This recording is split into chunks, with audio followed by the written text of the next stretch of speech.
Ha sido difícil sentarme a grabar este video porque la muerte es uno de los grandes temas de mi vida. No sé si ustedes tienen temas que los persiguen constantemente, que generan un montón de preguntas, cuestionamientos, que siempre hay algo más por pensar sobre él, siempre hay algo más por hablar sobre eso. Y la muerte lo es para mí porque yo siento que entre más le doy lugar, más va creciendo, como las raíces de un árbol.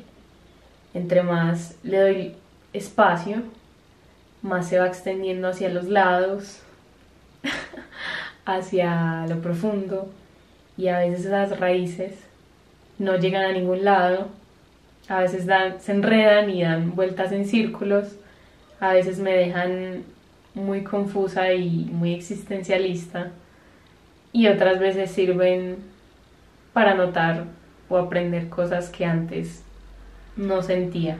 La muerte es un tema que se puede hablar desde muchas perspectivas, opiniones, rasgos, tiene demasiadas vertientes, entonces como ven, en mi mente es un tema, pues probablemente no solo en mi mente, en la realidad en la que hemos construido, que cada uno construye, es un tema muy vasto.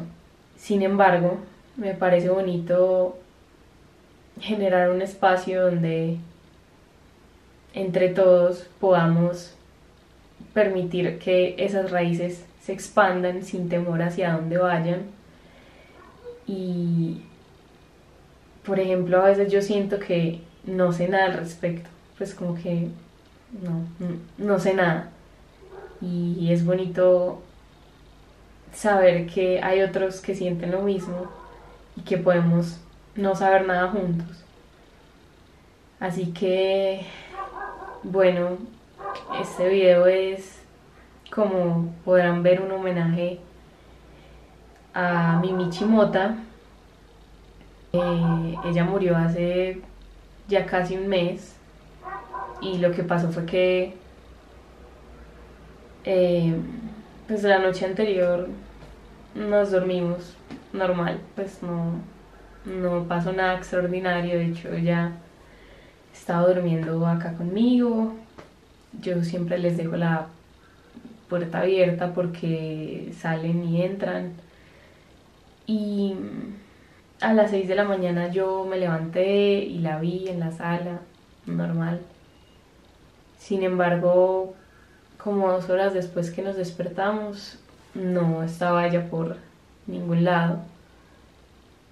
Entonces ya uno empieza a sentir, ya uno empieza a sentir que algo pasa, porque ella era muy activa, súper apasionada por la existencia.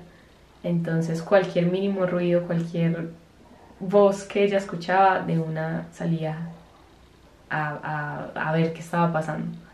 Y bueno, no, resulta que el balcón estaba abierto y la malla tenía un hueco nuevo. Ella ya había hecho varios antes y los habíamos arreglado y por eso siempre cerrábamos como la puerta del balcón, pero esta vez se nos pasó y pues vimos eso y fue ya como lo inevitable. En estos momentos yo lo cuento muy consciente de lo que pasó, pero en esos momentos todo ocurre muy despacio. Obviamente en el cerebro de uno todo ocurre muy lento porque a uno le cuesta mucho procesar qué es lo que está pasando, y mientras las cosas van pasando tú lo vas negando. Pero es como no, hay, hay más posibilidades. Entonces, bueno, no, resulta que Mimichi desafió la ley de la gravedad y se cayó del balcón, no nos dimos cuenta. Y nosotros vivimos en un piso muy alto, entonces la encontramos ya pues muerta. Lo triste de este duelo con Mota ha sido que pues ella estuvo aquí encima de esta cama, estuvo dormida al lado de mi otra gata Vela, pensar, por ejemplo, que si ella estuviese aquí, probablemente estaría dormida acá o corriendo de aquí para allá o pidiéndome que le abra la puerta porque no le gustaba estar encerrada. Entonces, empezar a desarmar los hábitos que uno construyó al lado de ese ser ha sido una de las cosas más tristes. Por ejemplo, cuando yo sacaba el hilo dental del tarrito, eh, por el ruido ella inmediatamente reconocía que yo estaba haciendo eso y venía a mí a escalarme el pantalón para poder coger la tira del hilo dental y jugar con ella o comérsela. Y, por ejemplo, desde que ella murió, yo recuerdo eso todos los días. Y bueno, en sí, creo que eso es una de las cosas más difíciles del duelo. Seguir tu vida sin ese elemento de tu vida. Hablo de esto porque sé que no es ajeno. La muerte es algo universal y conlleva sentimientos y experiencias universales. A veces me pasa que no sé cómo poner en palabras lo que estoy sintiendo y luego escucho una canción o luego veo una película o leo un libro o algún conocido me dice algo y yo llego a ese momento eureka en el que digo, ah, estas palabras que escuché es exactamente lo que yo estoy sintiendo. Y no saben el descanso y la salvación que eso me ha traído, porque, no sé, trae como un alivio, como el conocimiento y la experiencia del otro trajo liviandad a los sentimientos de uno mismo. El caso es que, ay amigos, esto se va a descargar. No puede ser. Bueno, hasta donde dé. Así que para hoy traje unos fragmentos del libro de Rosa Montero, La ridícula idea de no volver a verte. Rosa Montero es una escritora española y de hecho es el único libro que he leído de ella, pero me la han recomendado 100% por si a alguien le interesa. Y La ridícula idea de no volver a verte es un libro sobre la historia de Marie Curie. Tuve que acudir a fuentes informativas porque mi memoria es defectuosa. Entonces yo nunca recuerdo detalles específicos de los libros y tenía miedo de cometer un error, pero estaba en lo cierto. Entonces es un libro que ya narra la biografía de Marie Curie, que fue la física polaca, si no estoy mal, sí, lo acabo de leer, Dios mío. Y ella experimentó con el radio y otros elementos radioactivos y pues obviamente fue una mujer esencial en la historia de la humanidad y, o sea, no, tienen que leer ese libro es precioso, ese libro me llega tanto al alma que por eso lo voy a compartir hoy. El caso es que Rosa lo cuenta desde una narrativa muy interesante y que pues como que entretiene mucho porque a la par que ella va contando sobre la historia de Mari y el diario que ella escribió, todo lo va entretejiendo con su vida propia y con su esposo Pablo, el esposo de Rosa, que también muere. Entonces hay unas tramas basadas en la realidad que hablan sobre la muerte, el duelo, las relaciones. Y para hoy quise traer unos fragmentos que yo anoté en mi celular, entonces me gustaría leérselas y compartirles qué pienso al respecto, pero más allá de eso, espero que a alguien más puedan ayudarles, darles consuelo o al menos dejar como una pequeña duda de este tema. El primero que quiero leerles es sobre el dolor y las palabras. Y dice: El verdadero dolor es indecible.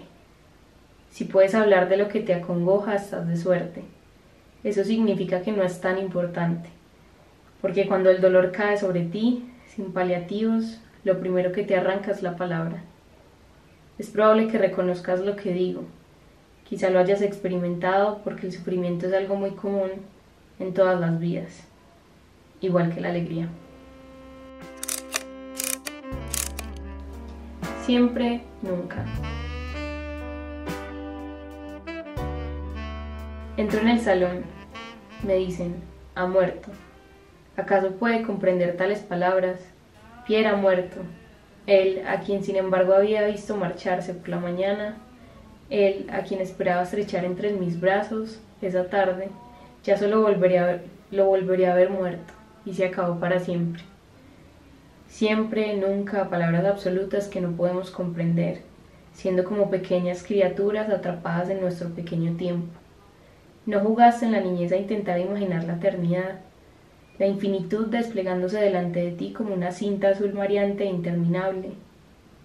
Eso es lo primero que te golpea en un duelo, la incapacidad de pensarlo y admitirlo. Simplemente la idea no te cabe en la cabeza. Pero ¿cómo es posible que no esté? Esa persona que tanto espacio ocupaba en el mundo, ¿dónde se ha metido? El cerebro no puede comprender que haya desaparecido para siempre. ¿Y qué demonios es siempre? Es un concepto inhumano. Quiere decir que está fuera de nuestra posibilidad de entendimiento.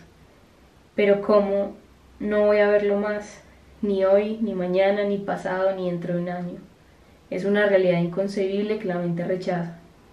No verlo nunca más, es un mal chiste, una idea ridícula.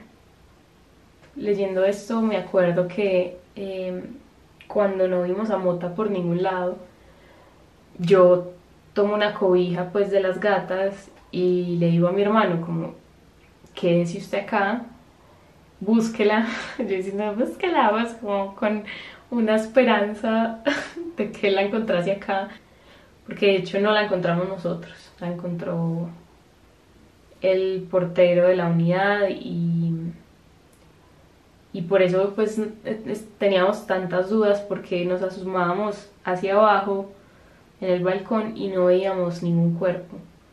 Entonces por eso yo decidí bajar, mi hermano se queda acá y cuando yo bajo y le pregunto al portero que cómo puedo pasar a los jardines que dan vista a mi balcón, el portero me dice como, ¿por qué? Estaba buscando una gata. Y ahí es como cuando me recuerda a esta parte que acabo de leer, porque es como uno entra en ese estado de negación y es como escuchar el pitido se dice, no sé, o el pito en el oído y todo va muy muy lento, el cuerpo va lento, pero en realidad no está pasando, o sea, todo está pasando acá adentro porque tu cuerpo se sigue moviendo normal, el tiempo sigue transcurriendo igual, pero en ese estado de negación y de impresión y de no voy a creer esto, la experiencia cambia totalmente. Portarse bien y curarse del duelo. Portarse bien en el duelo, entre comillas, hacer lo que se debe. Vivimos tan enanejados de la muerte que no sabemos cómo actuar. A mí me sucedió que tomé mi duelo como una enfermedad de la que había que curarse cuanto antes. ¿Por qué se dice precisamente así? Fulano aún no se ha recuperado de la muerte de Mengana, como si se tratara de una hepatitis, pero no te recuperas nunca. Ese es el error. Uno no se recupera, uno se reinventa. No es mi intención criticar a nadie al contar esto. Yo también he actuado así antes de saber. Yo también dije, llora, llora. Y 3 meses después, venga, ya está. Levanta la cabeza, anímate, con la mejor de las intenciones y el peor de los resultados seguramente. Con esto no quiero decir que los deudos tengan que pasarse 2 años vestidos de luto, encerrados en sus casas y sollozando de la mañana a la noche, como antaño se hacía. Oh no, el duelo y la vida no tienen nada que ver con eso. De hecho, la vida es tan tenaz, tan bella, tan poderosa, que incluso desde los primeros momentos de la pena te permite gozar de instantes de alegría, el deleite de una tarde hermosa, una risa, una música, la complicidad con un amigo. Se abre paso a la vida con la misma terquedad con la que una plantita minúscula es capaz de rajar el suelo de hormigón para sacar la cabeza. Pero al mismo tiempo, la pena también sigue su curso, y eso es lo que nuestra sociedad no maneja bien. Enseguida escondemos o prohibimos tácitamente el sufrimiento. El arte es una herida hecha luz, decía Georges Braque. Necesitamos esa luz, no solo los que escribimos o pintamos o componemos música, sino también los que leemos y vemos cuadros y escuchamos un concierto. Todos necesitamos la belleza para que la vida no sea soportable. Lo expresó muy bien Fernando Pessoa. La literatura, como el arte en general, es la demostración de que la vida no basta. No basta, no. Por eso estoy redactando este libro. Por eso lo estás leyendo. Me acuerdo que unos días después de lo sucedido, yo claramente quería hacer algo y lo mejor que pude hacer en esos días fue escribir y luego ilustrar. Y no, definitivamente comparto mucho lo que ella menciona aquí porque el dolor se convierte en algo más cuando sale de tu mente y a través de alguna acción, algún elemento, algún ritual, es como si esa parte que te duele se uniera con la parte de que en esta realidad los seres que nos rodean, que todos morimos, pues iba a decir los seres que nos rodean mueren, pero nosotros también vamos a morir. Y es como si esos elementos se unieran en aceptación. A lo que voy es como, con el dolor hay que hacer algo. Tal vez no inmediatamente, ni forzarse a hacer algo que realmente no nos sale. Tal vez a veces lo que hay que hacer es solo llorar o enojarse, o maldecir, o simplemente estar con él. Relación objeto-muerte. Lo primero que le trajeron a Mari, antes de que llegara el cadáver, fue lo que su marido llevaba en bolsillos. Una pluma, unas llaves, un tarjetero, un monedero, un reloj con el cristal intacto y que irónicamente aún funcionaba. Qué dolorosos son esos menudos restos para humanos, esos objetos que acompañaron la vida de tu muerto tan íntimamente. También yo guardo en algún cajón, sin poder desprenderme de ellos, esos huesecillos del cuerpo social de Pablo, su móvil, que él odiaba, la pequeña agenda con sus pulcras y diminutas anotaciones, la billetera, el DNI, el carnet de conducir, las tarjetas de crédito. La pérdida de un ser querido es una vivencia tan dislocada e insensata que resulta increíble cuando te puede llegar a turbar y emocionar una tarjeta Visa con el nombre de tu muerto escrito en relieve. Yo confieso que esa cobija en la que está dormida Vela, y hay otra más igual, no las he lavado desde lo que pasó y no creo que lo vaya a hacer. O sea, tiene que ser algo de fuerza mayor que me lleve a lavarlas, porque la idea de lavarlas es la idea de que una parte de ella se va y que por ende una parte de ella está en esas cobijas. Algún pelo blanco, algún olor mínimo a gato sin bañar.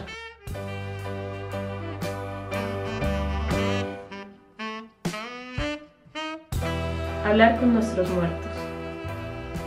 Pero lo que a mí me asombra es el asombro de los biógrafos porque Mari dirija sus palabras a Pierre. Vaya una tontería la teoría espiritista. Tan difíciles de entender que cuando se te ha ido alguien querido, lo que no te cabe en la cabeza es su imposible ausencia. Estoy segura de que todos hablamos con nuestros muertos. Yo desde luego lo hago, aunque no creo en absoluto en la otra vida. E incluso he sentido a Pablo junto a mí de vez en cuando, y me ha ayudado a no caerme en un par de tropezones, sosteniéndome mientras yo iba dando inestables trompicones hasta recuperar la verticalidad. El cerebro es así. teje la realidad, construye el mundo. No, Mari se dirige a Pierre porque no pudo despedirse, porque no pudo decirle todo lo que hubiera tenido que decirle, porque no pudo completar la narración de su existencia en común. Lo expone la doctora Iona Heath en su libro Tremendo. La muerte forma parte de la vida y es parte del relato de una vida.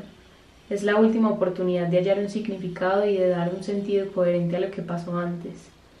Eso tal vez explique por qué al final de la vida es tan importante volver a contar y revivir los hechos notables, y por qué tanto para la persona moribunda como para quienes la sobrevivirán, hablar de acontecimientos pasados y volver a mirar fotografías compartidas ofrecen un real y auténtico consuelo. Familiares y amigos pueden continuar el relato, incluso una vez que la persona está demasiado débil como para contribuir, y hacerlo proporciona consuelo a todos.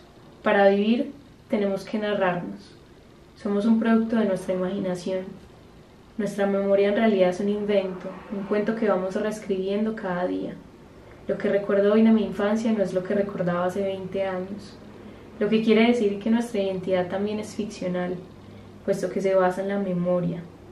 Y sin esa imaginación, que completa y reconstruye nuestro pasado y que le otorga al caos de la vida una apariencia de sentido, la existencia sería enloquecedora e insoportable, puro ruido y furia. Por eso, cuando alguien fallece, como bien dice la doctora Heath, hay que escribir el final de la vida de quien muere, pero además el final de nuestra vida en común. Contarnos lo que fuimos el uno para el otro, decirnos todas las palabras bellas necesarias, construir puentes sobre las fisuras, desbrozar el paisaje de maleza. Y hay que tallar ese relato redondo en la piedra sepulcral de nuestra memoria. Oigan, cuando me entregan a Mota, el portero me la entrega, estaba en una bolsa de basura, yo la saco de ahí, ya estaba ida, ni siquiera, o sea, todo caía por su propio peso, las patas, la cola, la columna, la cabeza. Entonces yo la saco de esa cobija y de esa bolsa, perdón, la pongo en la cobija, me la cargo, me la llevo. La subimos al apartamento y obviamente esos momentos pues ya se imaginarán, hay mucha rabia, mucho enojo, muchas lágrimas de por medio. Luego de desahogarnos, le digo yo a mi hermano, quiero decir unas palabras y quiero despedirla bien. Tomamos un palo santo y lo prendimos y pues la mirábamos y parecía dormida, así como tantas veces la vimos explayada con ese cuerpo de lombriz que tenía. Y mi hermano dijo sus palabras y yo después de él tomé el palo santo y lo que hice fue pasarlo de lado a lado por todo su cuerpo, por la cabeza, el tronco, las patas, la cola, las orejas. Le dije que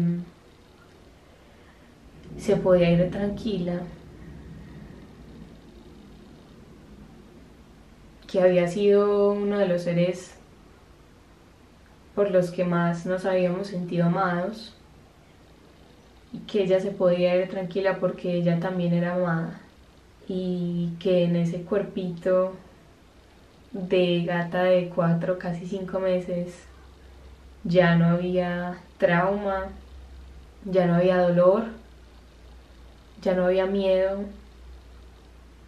o sufrimiento, que en ese cuerpito ya solo quedaba mucho amor y que ya hacía parte de algo mucho más grande y que todo lo que conocimos de ella se quedaba en nosotros.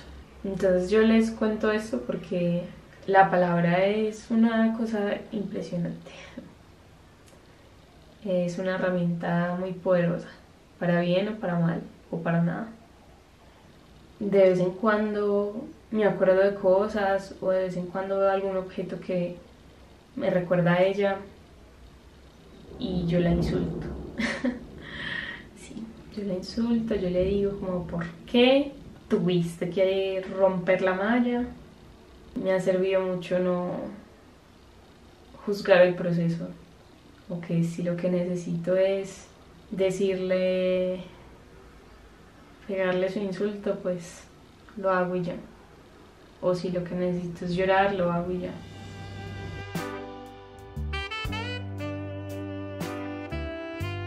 No intento romantizar aquí la muerte o el duelo, ni tampoco intento hacerla fatal.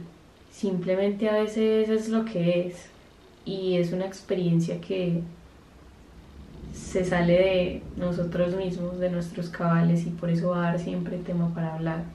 Sin embargo, me gusta creer que la ligereza es posible después de haber perdido a alguien, que al menos nos tenemos entre nosotros los vivos para aprender en el proceso, no cómo recuperarnos o no cómo dejar de sentir el dolor, dejar de sentir el ardor que es perder a alguien, sino cómo seguir esa reinvención de la que Rosa Montero habla ahí. En la descripción del video voy a dejar muchos más recursos que he anotado.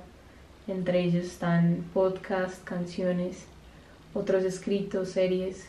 Y entre esos recursos está un escrito de Mariana Matija, que si no la conocen es una chica que comparte herramientas para sentirnos mucho más parte del planeta Tierra. Y entre ese escrito ella cuenta que ella quisiera ser más como las plantas, porque las plantas dan paso a la vida para el resto de seres, tanto cuando viven como cuando mueren, se convierten en alimentos o nutrientes o compañía para otros seres. Y no hay queja o desconfianza en lo absoluto de su parte. Aquello con lo que me quedo es que la muerte y la vida son una sola, y sí me han traído ambas momentos de muchas crisis, como yo viendo Grey's Anatomy cuando, spoiler alert, cuando Izzy le da cáncer y se va a morir. Bueno, eso es todo un drama, yo llorando en el sillón porque tengo miedo a morirme joven como Izzy, que spoiler alert no se muere, pero igual. Ha traído ese tipo de crisis, pero también ha traído momentos de serenidad, de volver a notar lo simple de la vida y de recordarme que algún día las personas con las que comparto hoy van a morir y yo también me voy a morir, y lo hago para que la vida siga su curso, siga su paso y ya. Me gustaría conocer qué piensan ustedes y cómo ha sido este proceso, cómo han vivido ustedes el duelo, y si alguien que está viendo esto está atravesando por algo parecido, similar. Nada, espero que lo hablado aquí haya sido al menos palabras en común con lo que esa persona puede estar sintiendo. Que no sepamos nada juntos sobre este tema y podamos darle espacio a esas raíces para que sigan extendiéndose, porque nuestra sociedad lo necesita espacios que nos proporcione hablar sobre los que ya no están. Gracias a Mimi Chimota por inspirar este video. Lo mismo que le digo a mi papá, se lo digo a ella. Con su energía me voy a la vida. Gracias por ver.